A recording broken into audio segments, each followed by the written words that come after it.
Hello everybody, welcome to our channel our health and wellness. So today we are going to discuss about weather and climate for class 7 science from the book Lakhmir Singh and Manjeet Kaur. So आज हम बात करेंगे weather and climate की. जब गर्मियों के दिन होते हैं तो हम लाइट कलर के कपड़े पहनते हैं क्योंकि वेदर गर्म होता है, बट विंटर्स में हम डार्क कलर के कपड़े पहनना पसंद करते हैं क्योंकि वेदर ठंडा होता है. अब इन सब के पीछे भी एक वजह होती है. अगर क्लाउड्स हैं स्काई में किसी पर्टिकुलर दिन में तो हम अम्ब्रेला लेकर जाते हैं या रेनकोट लेकर जाते हैं अपने साथ, क्योंकि वेदर क्लाउडी होता है और हमें पता होता है कभी भी बारिश हो सकती है. अब अगर कोई रिलीजियस फंक्शन है, वेडिंग है फैमिली में, तो हम देखते हैं कि घर के बड़े डिस्कस करते हैं कि वेदर उस समय पर्टिकुलर टाइम पर क्या रहेगा और किस तरह से अरेंजमेंट करना बेहतर रहेगा. कि अगर बारिश के आसार होते हैं तो वाटरप्रूफ पंडाल बनाया जाता है, अदरवाइज़ टेंट से ही काम चला लिया जाता है. कई बार हम एक्सपर्ट्स को सुनते हैं कि रेडियो पर, टेलीविज़न पर डिस्कस करते हैं कि जैसे क्रिकेट मैच स्टार्ट होने वाला है तो हम देखेंगे अगर क्लाउडी वेदर है तो क्रिकेट मैच पूरा स्पॉइल हो जाता है, तो क्योंकि उसका पिच पर काफ़ी असर पड़ता है, पिच गीली हो जाती है जिस पर गेम नॉर्मली बढ़िया नहीं रह पाता है, इन्जॉयमेंट नहीं रह पाता है. अगर हम हिल स्टेशन में जाने का प्लान करते हैं हॉलीडेज़ पर तो हम देखेंगे कि अपने साथ वूलन क्लॉथ्स लेके जाते हैं, क्योंकि जो क्लाइमेट हिल स्टेशंस पर होता है वो हमेशा ठंडा होता है as compare two planes.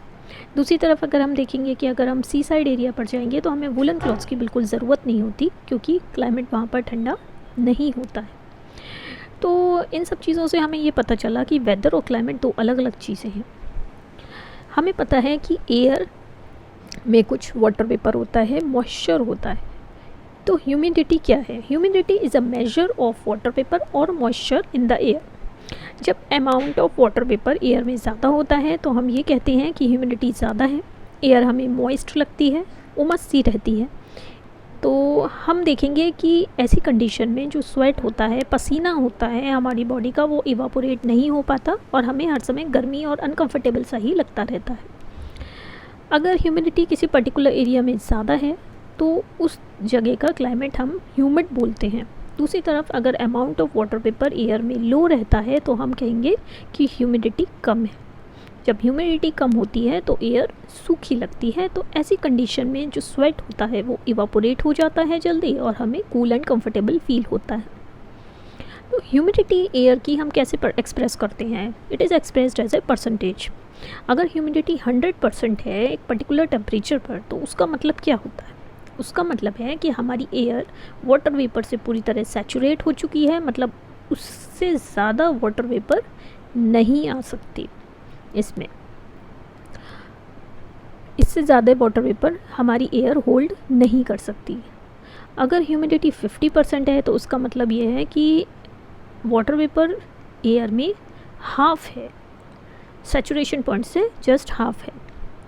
Rainfall को हम मेजर करते हैं by an instrument known as rain gauge. Rain gauge एक मेजरिंग सिलेंडर होता है जिसमें फनल होता है टॉप पर, ताकि वो रेन वाटर को कलेक्ट कर पाए. Rain gauge measures the rainfall at a place in the unit of millimetres. रेनफॉल हम जनरली मिलीमीटर्स में मेजर करते हैं. नेक्स्ट आता है वेदर. अगर एयर का टेम्परेचर एक पर्टिकुलर डे पर हाई है तो हम कहेंगे आज बहुत गर्मी है, वेदर बहुत हॉट है. अगर लो है तो हम कहेंगे आज बहुत कोल्ड वेदर है. अगर वाटर वेपर बहुत ज़्यादा है तो कहेंगे कि ह्यूमिड है. रेन होती है तो हम कहेंगे आज वेदर रेनी है. और अगर किसी दिन बहुत तेज़ हवाएं चलने लगें तो हम कहेंगे आज बहुत विंडी डे है. तो हम जब वेदर की बात करते हैं हम एक्चुअली में जो एटमॉस्फेयर है उस पर्टिकुलर एरिया का at particular point of time हम उसको डिस्क्राइब कर रहे होते हैं. तो वेदर को हम क्या कह सकते हैं? जो डे टू डे कंडीशन होता है एटमॉस्फेयर का at a particular place and time with respect to temperature, pressure, humidity, wind speed, sunshine, clouds, rainfall or snowfall etc. is called weather at that place at that particular time.